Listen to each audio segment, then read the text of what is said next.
Professore Donazzana, come la Regione Veneto intende aggredire la crisi? La vogliamo aggredire perché non riteniamo che solo la parte passiva sia sufficiente, vogliamo mettere a disposizione delle nostre imprese e di tutti i nostri lavoratori in sinergia, a partire dalle richieste occupazionali, tutti quegli strumenti che possono innovare nella formazione, innovare nell'impresa, dare risposte perché si possa superare questo momento. E chiediamo alle imprese di non licenziare, di attivare tutti gli strumenti, gli ammortizzatori sociali, la formazione, arrivando a dare anche un incentivo all'assunzione, 4.000 euro per quelle imprese che assumeranno ogni nuovo occupato o che trasformeranno i contratti da tempo determinato a tempo indeterminato. Avete mai fatto in passato sinergie tra il Fondo Sociale Europeo e il Fondo di Sviluppo Regionale?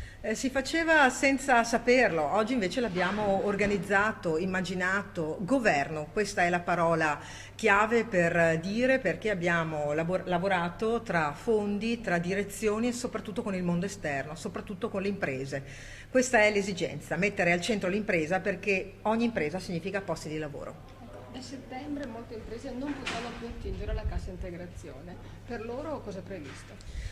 Noi prevediamo di poterle accompagnare. Accompagnare significa mettere a disposizione ulteriori strumenti, ma non è assistenza, perché questo è fuori dalla cultura del nostro Veneto. Non lo chiedono le imprese, non lo chiedono i lavoratori, che anche quando si trovano sospesi cercano di darsi da fare, di dare nuove risposte.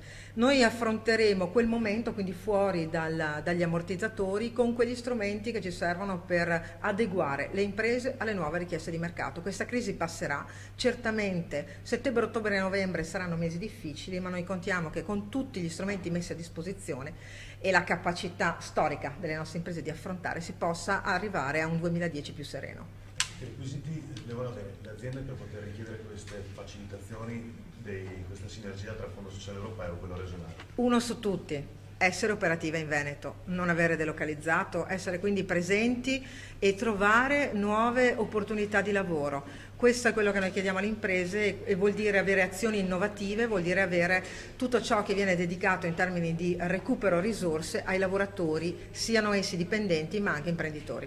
Azioni innovative vuol dire anche investire non solo strutturalmente e anche sulle persone. Beni materiali e immateriali, la risposta è quella che abbiamo dato proprio a partire dalla formazione. La formazione diventa l'elemento chiave per superare questa crisi.